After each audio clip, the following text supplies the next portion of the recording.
Alors voyez, le côté sud de la nef, il est intéressant. On parlera du clocher tout à l'heure et on aura une vue de l'intérieur.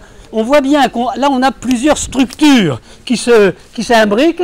Donc on a la nef, les fenêtres hautes de la nef qui sont d'esprit roman tout en étant déjà en arc brisé. On est parti sur des arcs plein cintre typiquement roman et là-haut on est à la charnière entre les deux. On est fin 11e, début 12e. À l'origine, la nef, elle est charpentée de bois. Le bois, ça a une particularité, c'est que c'est léger par rapport à la pierre et ça ne fait pas de poussée latérale. Quand on va construire des voûtes gothiques, qu'on va voir tout à l'heure, on a des poussées latérales. Donc il faut faire des arcs-boutants et des piliers pour soutenir ces arcs-boutants. Mais ça pousse quand même. Alors on a fait ça, mais ce n'était pas suffisant. Donc il a fallu rajouter une espèce de contrepoids. Oui, on a remonté des pinacles pour les tenir. Quand vous avez un pilier, si vous poussez, vous le chargez. Et par le poids, ça contrebalance la poussée des arcs. Vous voyez qu'on les fait quand même de manière très élégante, qu'on les sculpte, et que donc ils participent de la décoration de l'ensemble. Mais ils ont une fonction architectonique, une fonction structurale. Hein. Ils sont là aussi pour tenir la construction. Parce que tout ça, surtout les édifices de voûte, hein, c'est tout un calcul de force dans un sens et dans l'autre. C'est tout juste si ça ne bouge pas. Hein. Vous avez un enchevêtrement donc d'une église, d'un temple païen, une église romane primitive, une église romane plus élevée, rhabillée de gothique, et ensuite tout habillé de style classique. Le groupe de l'Assomption, hein, imaginez-le tout en couleur. Hein. Il a été construit par Duru et il va être déposé au XVIIIe siècle et on va lui redonner, on le remet au goût du jour, classique, c'est-à-dire les statues antiques, on n'a pas connu les couleurs, donc elles sont, c'est des statues de calcaire ou souvent de marbre, et bien on lui a redonné un aspect marbre, à l'imitation de ce qu'il y avait dans la cathédrale de Chartres. Donc là, c'est le transept sud. Vous voyez ces arcatures romanes tout autour. Alors ça, c'est une interprétation d'un curé de Falaise qui s'appelait l'abbé Coquart, qui a eu les moyens de restaurer à l'époque et qui a fait du roman un petit peu de fantaisie. Là, alors voilà, par contre, là, vous avez l'absidiole sud, hein, qui est typiquement romane. Elle est composée de 2 travées et d'une abside en cul-de-four, et là on passe derrière le groupe là où il est maintenant, c'était pas sa place à l'origine, vous allez le voir tout à l'heure, hein, et on jette un coup d'œil dans le chœur. Alors vous voyez le temple là en bas, les premières arcatures du premier chœur roman, un deuxième étage de fenêtres, et tout en haut, l'étage qui a été rajouté avec au-dessus une charpente en bois. Là, on n'a pas refait la voûte en cul-de-four qui existait à l'origine, à l'imitation de ce que l'on peut trouver dans la chapelle Saint-Prix du château. Donc vous voyez les problèmes que ça pose, vous les verrez encore plus clairement tout à l'heure. Alors voilà ce que ça donnait quand le groupe de l'Assomption était dans le chœur. Hein. Donc vous voyez le décor, hein. On est dans quelque chose de très théâtralisé en quelque sorte. Hein.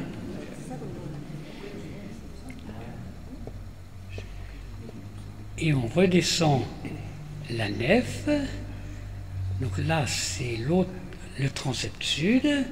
Et on descend par le collatéral recouvert de ces voûtes quadripartites. Sur la droite, vous avez une petite salle qui était la trésorerie, c'est ce que vous avez là. Hein. C'était rajouté au XVe siècle. Là, c'est l'autre transept, avec la statue de Jeanne d'Arc et celle de Saint-Roch, et de l'autre côté vous avez celle de Sainte-Thérèse. Ce sont des saints quasiment récurrents en Normandie et même au-delà. C'est les saints du début du XXe siècle, on les a dans presque toutes les églises. C'est la sainte préférée du pape, Sainte-Thérèse. Hein. De l'ex-pape, de feu François. Le trou qui permettait de monter la cloche, donc là on est à la croisée du transept, hein. Les églises de Falaise ont toutes leur clocher à la croisée du transept. C'est ce qu'on appelle une tour lanterne. hein. C'est la même chose qu'à Saint-Étienne-de-Camp ou à l'abbaye aux Dames, hein. C'est une constante normande de tout le Moyen-Âge et même encore au-delà, hein. On fait la tour à la croisée, sauf dans les très grandes églises comme ça, où on a aussi 2 tours en façade, mais même s'il y a des tours en façade, on a une tour à la croisée. Et là, on va passer sous l'orgue, et je vais laisser la parole à l'organiste qui a bien voulu nous enregistrer des notes et nous expliquer son fonctionnement. C'est beaucoup plus facile de cette manière que de s'y rendre les uns après les autres.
Correspond à un tuyau de chaque jeu.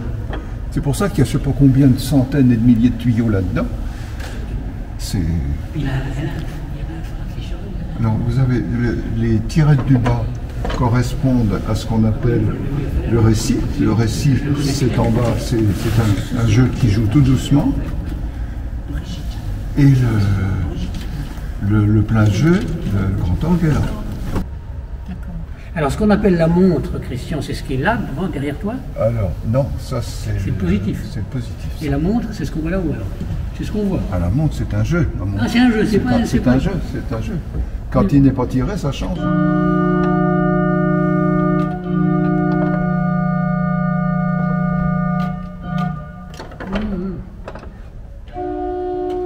Voilà.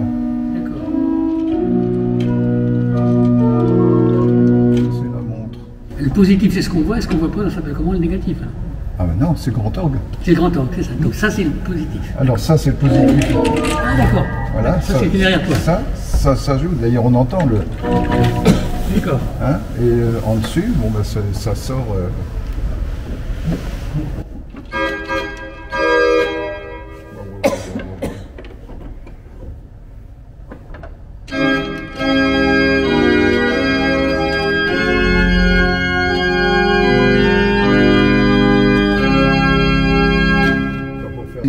En principe, le positif sert à accompagner et vous tirez des jeux pour faire une voix. Bon, ben, évidemment, ça ne va pas, ça.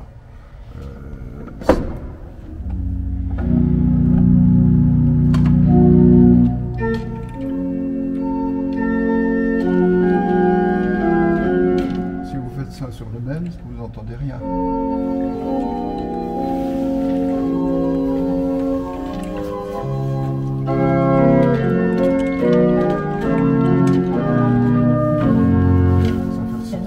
Ça fait ressortir. C'est le principe. Hein. Oui, c'est l'orchestre. C'est un orchestre complet sur le niveau.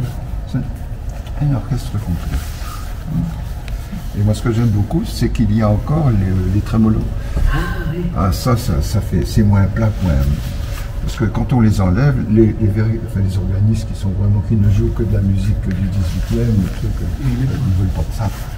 Moi, je suis très 19e. Vous pouvez faire la différence entre le trémolo, enfin avec ou sans trémolo?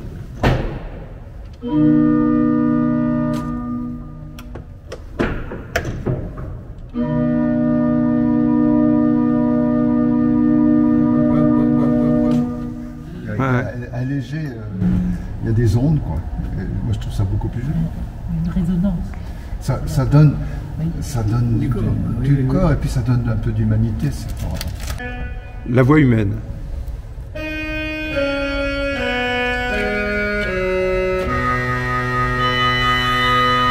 Alors, celui qui a ça, il faut qu'il prenne de sirop. Hein. Et un petit coup de trompette. Hein. Trompette. Ah, c'est une Lazare. C'est trompette antique. Oh, c'est encore pire. Ah bon.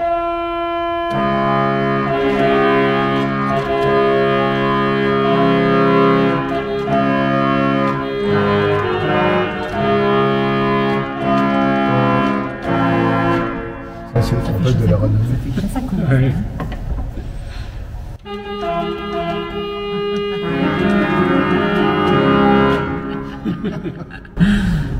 Oh, pour jouer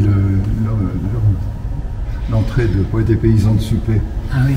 Ça c'est une splendeur, ce truc-là. Regarde. Ah oui, regarde.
Pour le près du train, de la façade.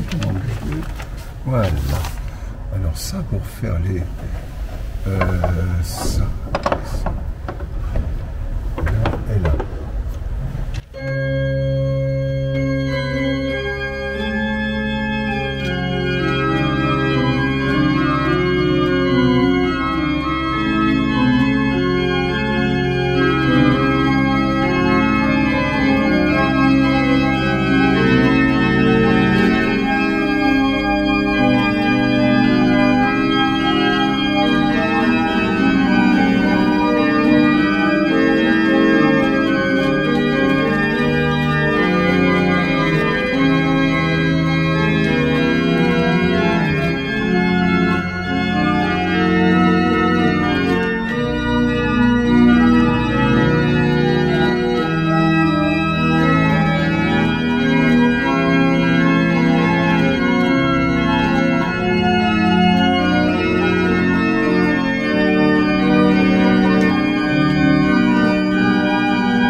Enjamber les entrées de la charpente. Là, on est au-dessus du collatéral nord, donc celui qui est sur notre gauche. Donc on part de la façade là où est l'orgue, hein, c'est le même escalier qui monte à l'orgue et qui ensuite monte au clocher. Et on va arriver donc à la croisée du transept, donc là juste au-dessus. Hein. Vous voyez les escaliers, ce sont des escaliers faits de pierre monolithe, d'une seule pierre avec un noyau, ce qui ne fragilise pas du tout la construction, mais au contraire la consolide. Vous voyez que c'est dans un état un petit peu douteux, mais bon, il n'y a pas de... c'est de l'usure, c'est pas vraiment, il n'y a pas vraiment de risque d'effondrement. Voilà, là, l'escalier qui permet d'accéder au clocher proprement dit. Bon, il y a pas mal de saleté, mais ça, c'est les vestiges des pigeons. Je crois qu'il n'y en a plus maintenant, mais il y a une époque où c'était envahi de pigeons et les pigeons laissent beaucoup de traces derrière eux. Le trou que vous avez là, eh bien, c'est celui que vous avez là devant vous, au-dessus du transept, qui permettait d'amener la cloche à sa place. Et voici donc les 4 cloches de l'église de Guibray. 3 sont à balance, ils peuvent jouer à toute volée, et celle d'au-dessus sert seulement pour les tintements, donc elle n'a pas de battant. Alors, on avait déjà vu cela à la Trinité. Sur la Trinité, il y a plus de cloches, hein, et notamment plus, ce qui constituait un véritable carillon. Ce qui n'est pas le cas ici. Là, on est limité à quelques notes, ce qui permet néanmoins de marquer les heures. Vous voyez bien le contrepoids et le moteur qui actionne, donc c'est avec une espèce une chaîne de vélo en quelque sorte, hein, qui permet de faire balancer les cloches. Alors évidemment c'est très lourd, donc il faut que le moteur lance petit à petit, mais après avec le contrepoids, une fois que c'est lancé, eh bien ça va tout seul.